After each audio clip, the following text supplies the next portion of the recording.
Hello friends, good evening. Gym of Bharat के online platform पे आप सभी लोगों का स्वागत है। फ्रेंड्स, हम पुनः उपस्थित हैं और क्लास को कंटिन्यू करेंगे और वही सीरीज़ हम पुनः कंटिन्यू करेंगे जिसमें हमने ऐतिहासिक नगरों के बारे में पूरा डिटेल से कवर करने का प्रयास किया है, तो उसी को हम पुनः कंटिन्यू करेंगे। और इसी संदर्भ में हम आज बात करेंगे राजगीर या राजगृह। प्राचीन महानगर है राजगीर या राजगृह। इससे पहले हमने पाटलिपुत्र के बारे में पूरा डिटेल से कवर किया था। तो आइए बिना समय गवाए क्लास को कंटिन्यू करते हैं। अगर हम राजगीर या राजगृह नगर की बात करें तो यह पटना के पास बसा हुआ था। यह शहर अपने हर तरफ से पर्वतमाला से घिरा हुआ है। हमें दिखाई देता है कि यह जब से मगध की राजधानी बना तब से इस नगर की उन्नति तेज़ी से हुई। प्राचीन काल में यह मगध की राजधानी के रूप में भी रहा था। इस बात से इनकार नहीं किया जा सकता है कि महाभारत तथा चीनी यात्रियों के यात्रा विवरणों में हमें इसके विषय में अच्छी जानकारी प्राप्त होती है। प्राचीन काल में इस नगर को द्वितीय गिरिराज के नाम से भी पुकारा जाता था। रामायण के अनुसार गिरिराज के संस्थापक वसु नामक राजा थे। राजा बिंबिसार के शासनकाल में महात्मा बुद्ध कई बार इस नगर में आए थे। उस समय यह भारत का एक बड़ा तथा महान व्यापारिक केंद्र था। यह प्रसिद्ध नगर होने के कारण इसकी जनसंख्या बढ़ रही थी। इस नगर की परिधि 3 मील के लगभग थी। यहाँ राजा बिंबिसार के प्रभाव के कारण बहुत से लोग बौद्ध हो गए। इस शहर के वेणु वन को राजा ने महात्मा बुद्ध को दान में दे दिया था। महात्मा बुद्ध जब कभी इस नगर में आते थे तो इसी वन में विश्राम किया करते थे।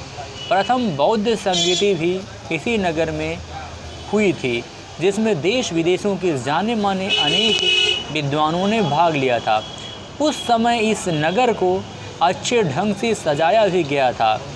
जब पाटलिपुत्र मगध राज्य की राजधानी बना तो उस समय से इस नगर का महत्व दिन प्रतिदिन कम होता गया और जब फाहियान भारत आया था तो उस समय इस नगर का रूप उजाड़ हो गया था। इसकी संपूर्ण सुंदरता नष्ट हो चुकी थी, हर ओर वीरानी थी। वेनसांग के समय में यह खंडहर बन चुका था। बुद्ध चरित्र के 10वें सर्ग में इस नगर के विषय में अच्छी जानकारी प्राप्त होती है। इससे ज्ञात होता है कि यह नगर केवल राजनीतिक क्षेत्र में ही नहीं महान था, यह एक प्रसिद्ध बौद्ध धर्म का भी धार्मिक केंद्र था। राजगृह या राजगिरी प्राचीन काल जैन धर्म तथा बौद्ध धर्म का भी धार्मिक केंद्र कहा जाता था। यह मुगियार मठ नगर देवता तथा गुप्तकालीन जरासंघ की बैठक नामी स्तूपों खंडहर यहाँ देखने को मिलते हैं। इस नगर के पश्चिम 5 मील की दूरी पर सम्राट अशोक द्वारा बनवाया हुआ एक स्तंभ भी था।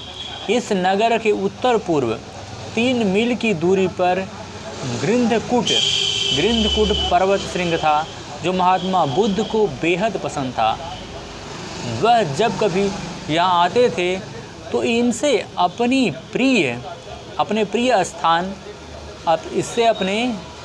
स्थान पर ठहरा करते थे। यहाँ उनके द्वारा कई उपदेश भी दिए गए थे। पाली साहित्य में इस नगर का गिज्जकूट के नाम से उल्लेख देखने को मिलता है। राजा बिंबिसार ने महात्मा बुद्ध के आने जाने में सुविधा के लिए एक सड़क का निर्माण कराया था। यहाँ गर्म पानी के झरने की एक श्रृंग भी थी।